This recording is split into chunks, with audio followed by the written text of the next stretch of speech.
ನಮಸ್ತೆ ಟ್ಯಾರೋಸ್ ವೃಷಭ ರಾಶಿಯವರ ಈ ತಿಂಗಳು ಹೇಗಿದೆ ನೋಡೋಣ. ಸಾಕಷ್ಟು ಲಕ್ಸುರಿಯಸ್ ಲೈಫ್ನ ನೋಡ್ತೀರಾ ಅನ್ನುವಂಥದ್ದು ಇದೆ. ಇನ್ನ ಲಕ್ಸುರಿನ ನೋಡುವಂಥ ಸಾಧ್ಯತೆಗಳು ಕೂಡ ಇದೆ. ಸೊ ಸಕ್ಸಸ್ ನಿಮ್ಮ ಬೆನಿಫಿಟ್ ಅಲ್ಲಿ ಇದೆ ಅನ್ನುವಂಥದ್ದು ಇದೆ. ಜೊತೆಗೆ ನಿಮ್ಮ ಡೆಸ್ಟಿನಿ, ನಿಮ್ಮ ಕೆರಿಯರ್ ಏನಿದೆ ಅದು ಬದಲಾಗೋದ್ರಲ್ಲಿ ಇದೆ. ನಿಮ್ಮ ಡೆಸ್ಟಿನ್ ಕೆರಿಯರ್ ಏನಿದೆ ಅದನ್ನ ನೀವು ಮೀಟ್ ಮಾಡ್ತೀರಾ ಅನ್ನುವಂಥದ್ದು ಕೂಡ ಇದೆ. ಕ್ಯಾಪ್ರಿಕಾನ್ ಪೈಸಿಸ್ ತುಂಬ ಇಂಪಾರ್ಟೆಂಟ್ ಅಂತ ಅನಿಸುತ್ತೆ.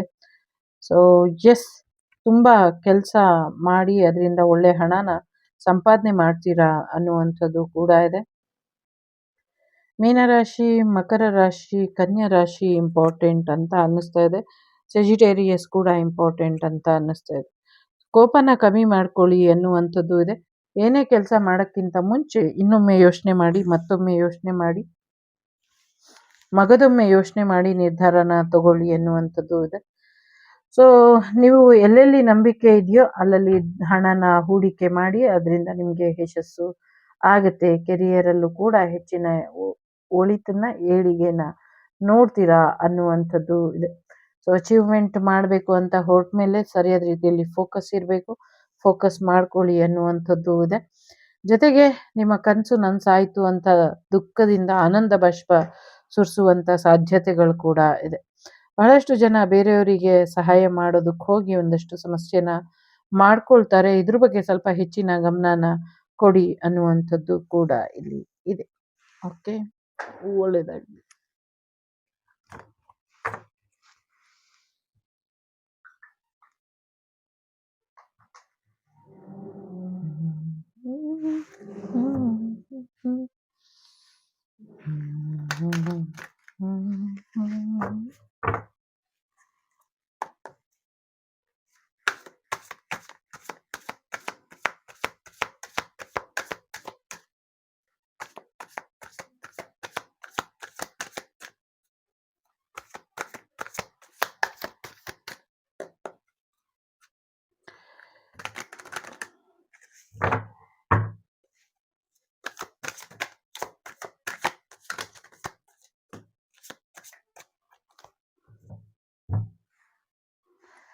ಸೊ ಸ್ಟಾರ್ಡಮ್ ನೋಡಬೇಕು ಅಂದ್ಕೊಂಡಿರೋರಿಗೆ ಒಂದು ಸ್ವಲ್ಪ ವೆಯ್ಟ್ ಮಾಡಿ, ಖಂಡಿತವಾಗ್ಲೂ ಆಗುತ್ತೆ ಇನ್ನೊಂದು 2 ಇಯರ್ಸ್ ಒಳಗೆ ಅನ್ನುವಂಥದ್ದು ಇದೆ. ಒಂದು ಮೆಜಿಷಿಯನ್ ಎನರ್ಜಿಲಿ ಇದ್ದೀರಾ. ಸಾಕಷ್ಟು ಒಳ್ಳೆಯ ಟ್ಯಾಲೆಂಟ್ ನಿಮ್ಮಲ್ಲಿ ಇದೆ. ಶಕ್ತಿ ದೇವತೆಯ ಆಶೀರ್ವಾದ ನಿಮ್ಮ ಮೇಲೆ ಇದೆ. ಫೈನಾನ್ಷಿಯಲಿ ಸಕ್ಸಸ್ಸನ್ನು ನೋಡ್ತಾ ಇದ್ದೀರಾ. ಸೊ ನೀವು ಅಂದ್ಕೊಂಡಿದ್ಕಿಂತ ಹೆಚ್ಚಿನ ಆದಾಯದ ಮೂಲಗಳು ನಿಮಗೆ ಬರೋದ್ರಲ್ಲಿ ಇದೆ. ದುಡ್ಡೇ ದುಡ್ಡು, ಎಲ್ಲಿ ನೋಡಿದ್ರು ಬರೀ ದುಡ್ಡು ನಿಮಗೆ ಸಿಗತ್ತೆ ಅನ್ನುವಂಥದ್ದು ಇದೆ. ಸೊ ಫೈನಾನ್ಷಿಯಲ್ ವಿಚಾರದಲ್ಲಿ ತುಂಬ ಕಷ್ಟ ಏನು ಪಡ್ತಿದ್ರಿ ಅದೆಲ್ಲ ದೂರ ಆಗುವಂಥ ಸಾಧ್ಯತೆ ಇದೆ. ಇಬ್ಬರು ಪಾರ್ಟ್ನರ್ ಬಗ್ಗೆ ಒಂದಷ್ಟು ಜನ ತೊಂದರೆಯಲ್ಲಿ ಸಿಕ್ಕಾಕೊಂಡಿರ್ಬೋದು. ಅದನ್ನು ಪರಿಹಾರ ಮಾಡ್ಕೊಳ್ಳೋದಕ್ಕೆ ದೇವಿ ದೇವಸ್ಥಾನ ಅಥವಾ ಬೇರೆ ಕಡೆ ಎಲ್ಲೋ ಓಡಬಹುದು ಅನ್ನುವಂಥದ್ದು ಇದೆ. ಜೊತೆಗೆ ಸದ್ಯಕ್ಕೆ ನೀವು ಒಂಚೂರು ಬ್ಯಾಲೆನ್ಸಿಂಗ್ ಎನರ್ಜಿಲಿ ಇದ್ದು ಸರಿಯಾದ ನಿರ್ಧಾರ ತಗೊಂಡಿದ್ದೆ ಆದರೆ ಸಾಕಷ್ಟು ಒಳ್ಳೆಯ ನಿರ್ಧಾರಗಳನ್ನ ಮಾಡ್ಕೊಳ್ತೀರಾ ಅನ್ನುವಂಥದ್ದು ಕೂಡ ಇದೆ. ಜೊತೆಗೆ ನಿಮ್ಮ ಮೇಲೆ ನಿಮಗೆ ನಂಬಿಕೆ, ವಿಶ್ವಾಸ ಇರಲಿ ಅನ್ನುವಂಥದ್ದು ಇದೆ. ಜೊತೆಗೆ ನಿಮ್ಮ ಸ್ಕಿಲ್ ಏನಿದೆ, ಕ್ರಿಯೇಟಿವಿಟಿ ಏನಿದೆ, ಇದ್ರ ಕಡೆ ಗಮನನ ಕೊಡಿ. ನಿಮ್ಮ ಕೈಲಿ ಸಾಧ್ಯ ಇದೆ, ಎಲ್ಲವನ್ನೂ ಕೂಡ ಬದಲಾಯಿಸುವಂಥ ಸಾಧ್ಯತೆ ಇದೆ ಅನ್ನುವಂಥದ್ದು. ಹೇಗೆ ಅಂದರೆ ಮಣ್ಣು ಮುಟ್ಟಿದ್ರು ಬಂಗಾರ ಆಗುತ್ತೆ ಅಂತಾರಲ್ಲ, ಆ ಥರ ಒಳ್ಳೆ ಸಮಯ ಇದೆ. ಸರಿಯಾದ ರೀತಿಯಲ್ಲಿ ಉಪಯೋಗಿಸ್ಕೊಳ್ಳಿ ಅನ್ನುವಂಥದ್ದು ಇದೆ. ದೇವಿಯ ಆಶೀರ್ವಾದ ಕೂಡ ಇದೆ. ತಾಳ್ಮೆ ಇರಲಿ, ತಾಳ್ಮೆ ಕಳ್ಕೊಬೇಡಿ ಅನ್ನುವಂಥದ್ದು ಇದೆ. ನಿಮ್ಮ ಶ್ರಮಕ್ಕೆ ತಕ್ಕ ಫಲ ಬರುವಂಥ ಸಾಧ್ಯತೆ ಇದೆ. ತುಂಬ ದುಡ್ಡನ್ನ ನೋಡ್ತೀರಾ. ಬಿಸ್ನೆಸ್ ಗ್ರೋತ್ ಆಗುವಂಥದ್ದು, ಒಳ್ಳೆ ಆಫರ್ ಬರುವಂಥದ್ದು, ಜಾಬ್ ಆಫರ್, ಮನಿ ಆಫರ್ ಬರುವಂಥದ್ದು, ಮದುವೆ ಆಫರ್ ಬರುವಂಥ ಸಾಧ್ಯತೆಗಳು ಕೂಡ ಇದೆ. ಹೊಸ ಬಿಸ್ನೆಸ್ ಶುರು ಮಾಡುವಂಥ ಸಾಧ್ಯತೆಗಳು ಕೂಡ ಇದೆ. ಇಷ್ಟು ದಿನ ಇನ್ನೊಬ್ರು ಕೈ ಕೆಳಗೆ ಕೆಲಸ ಮಾಡ್ತಿದ್ದಂಥವ್ರು, ಎರಡೆರಡು ಕೆಲಸ ಮಾಡ್ತಾ ಜೀವನ ನಿರ್ವಹಣೆ ಮಾಡ್ತಿದ್ದಂಥವ್ರು ಇನ್ಮೇಲೆ ತಮ್ಮ ಕಾಲ ಮೇಲೆ ಕಾಲು ಹಾಕ್ಕೊಂಡು ತಾವೇ ಓನರ್ ಆಗಿ ಇರುವಂಥ ರೀತಿಯಲ್ಲಿ ಬದುಕ್ತೀರಾ ಅನ್ನುವಂಥದ್ದು ಇದೆ. ನಿಮ್ಮ ಡಿಸಿಪ್ಲಿನ್, ನಿಮ್ಮ ಕಂಫರ್ಟ್ ಝೋನು ನಿಮ್ಮ ಜೊತೆ ಇಟ್ಕೊಳ್ಳಿ. ಮಿಕ್ಕಿದೆಲ್ಲವೂ ಕೂಡ ಆ ದೇವಿ ನಿರ್ಧಾರ ಮಾಡ್ದಂಗೆ ನಿಮಗೆ ಒಳ್ಳೇದಾಗತ್ತೆ ಅನ್ನುವಂಥದ್ದು ಇದೆ. ಸದ್ಯಕ್ಕೆ ಯಾರ ಜೊತೆನೂ ಜಗಳ ಆಡಕ್ಕೆ ಹೋಗಬೇಡಿ.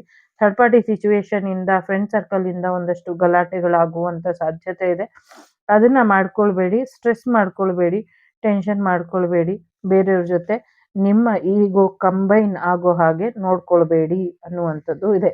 ಸೊ ಬೇರೆಯವ್ರ ಜೊತೆ ಮಿಂಗಲ್ ಆಗಬೇಡಿ. ಇಟ್ ಮೀನ್ ಅವ್ರಿಗೂ ಕೋಪ ಇರುತ್ತೆ, ನಿಮಗೂ ಈಗೋ ಇರುತ್ತೆ.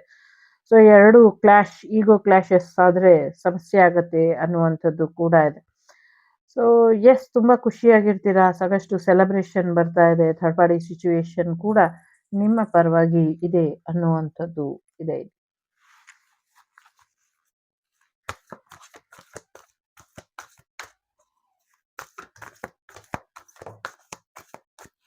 ಆರೋಗ್ಯದಲ್ಲಿ ಚೇತರಿಕೆ ಬರುತ್ತೆ.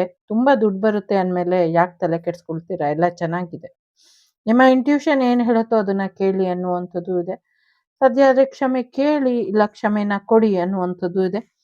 ಕೆಲವರು ಕಾಂಪ್ರಮೈಸಿಗೆ ಬರುವಂತ ಸಾಧ್ಯತೆ ಇದೆ. ಪ್ರಯತ್ನನ ನಿಲ್ಲಿಸಬೇಡಿ. ನಿಮ್ಮ ಏಂಜಲ್ಸ್ನ ಕೇಳಿ ನಿರ್ಧಾರನ ತಗೊಳ್ಳಿ ಅನ್ನುವಂಥದ್ದು ಕೂಡ ಇದೆ. ಇಲ್ಲಿ ಎಸ್ ನೋ ಅನ್ನುವಂಥ 2 ನಿರ್ಧಾರಗಳು ನೀವು ಮಾಡ್ತೀರಾ. ಇನ್ನು ಕೆಲವು ವಾರಗಳವರೆಗೂ ನೀವು ಯಾವುದೇ ನಿರ್ಧಾರ ತಗೊಳಕ್ಕೂ ಆಗೋದಿಲ್ಲ ಅನ್ನುವಂಥದ್ದು ಇದೆ. ಸೊ ಎಸ್ ನೋ ಅಂತ ಯೋಚನೆ ಮಾಡೋದಕ್ಕಿಂತ ಸೊ ಇಲ್ಲಿ ಸ್ವಲ್ಪ ವೆಯ್ಟ್ ಮಾಡಿ ಅಂತ ಹೇಳಬಹುದು. ಯಾಕೆಂದರೆ ಇಲ್ಲಿ ನೋ ಬಂದಿದೆ, ಆದರೆ ಇಲ್ಲಿ ಆ್ಯಕ್ಚುಲ್ ನೋ ಎನರ್ಜಿ ಇಲ್ಲ. ಸ್ವಲ್ಪ ವೆಯ್ಟ್ ಮಾಡಿ ಅನ್ನುವಂಥ ಎನರ್ಜಿ ನನಗೆ ಇಲ್ಲಿ ಫೀಲ್ ಆಗ್ತಾ ಇದೆ. ಯಾರೋ ಟೆಕ್ಸ್ಟೈಲ್ ಬಿಸ್ನೆಸ್ ಕೂಡ ಶುರು ಮಾಡ್ತೀರಾ ಅನ್ನುವಂಥದ್ದು ಇದೆ. ನಿಮ್ಮ ಫ್ಯಾಷನ್ ಸೆನ್ಸ್ ನಿಮಗೆ ಹೆಚ್ಚಿನ ಅನುಕೂಲನ ಮಾಡಿಕೊಡುತ್ತೆ ಅನ್ನುವಂಥದ್ದು ಕೂಡ ಇದೆ. ಆದ್ಯಕಾಳಿ, ರಕ್ಷಾಕಾಳಿ, ಭದ್ರಕಾಳಿ, ದಕ್ಷಿಣಕಾಳಿ, ಇಲ್ಲಿ ಸೌಮ್ಯಕಾಳಿ ಇದ್ದಾರೆ. ಸೊ ಶಿವನ ಆಶೀರ್ವಾದ ಕೂಡ ಇದೆ. ನಿಮ್ಮ ಜೀವನದಲ್ಲಿ ಬೆಳಕು ಮತ್ತು ಸಂತೋಷ ಬರ್ತಾ ಇದೆ. ಪ್ರಾಕೃತಿಕ ವಿಕೋಪಗಳಿಂದ, ವಾಹನ ಅಪಘಾತಗಳಿಂದ ತಾಯಿ ನಿಮ್ಮನ್ನ ರಕ್ಷಿಸ್ತಾಳೆ ಅನ್ನುವಂಥದ್ದು ಕೂಡ ಇದೆ. ಒಂದು ಆಧ್ಯಾತ್ಮಿಕ ಮಾರ್ಗದಲ್ಲೂ ಯಶಸ್ಸು ಸಿಗುತ್ತೆ ಅನ್ನುವಂಥದ್ದು ಇದೆ. ದೀರ್ಘಾಯುಷ್ಮಾನ್ ಭವ ಅಂತ ತಾಯಿ ಆಶೀರ್ವಾದ ಮಾಡ್ತಿದ್ದಾಳೆ. ಸೊ ಒಂದು ಒಳ್ಳೆಯ ದೀರ್ಘಕಾಲದ ಲಾಂಗ್ ಲೈಫ್ ನಿಮಗೆ ಸಿಗೋದ್ರಲ್ಲಿ ಇದೆ. ಇದಿಷ್ಟು ನಿಮಗೆ ಬಂದಂಥ ಮಾಹಿತಿ. ನಿಮಗೆ ಇಷ್ಟ ಆಯಿತು ಅಂತ ಅಂದ್ಕೊಳ್ತೀನಿ. ಇಷ್ಟ ಆದರೆ please like, share and subscribe Shri Vagdevi Kannada channel. ನಾನು ನಿಮ್ಮ ಅಭಿಮಾನಿ ಕಮಲಾಕ್ಷಿ. ಸಿಗ್ತೀನಿ ಮುಂದಿನ ವಿಡಿಯೋಲಿ. ಅಲ್ಲಿವರೆಗೂ ಟೇಕ್ ಕೇರ್, ಬಾಯ್, ನಮಸ್ತೆ. ಲೋಕ ಸಮಸ್ತ ಸುಖಿನೋ ಭವಂತು, ಸಮಸ್ತ ಸನ್ಮಂಗಳಾನಿ ಭವಂತು, ಧರ್ಮೋ ರಕ್ಷತಿ ರಕ್ಷಿತಃ. ಎಲ್ಲರಿಗೂ ಒಳ್ಳೆಯದಾಗಲಿ.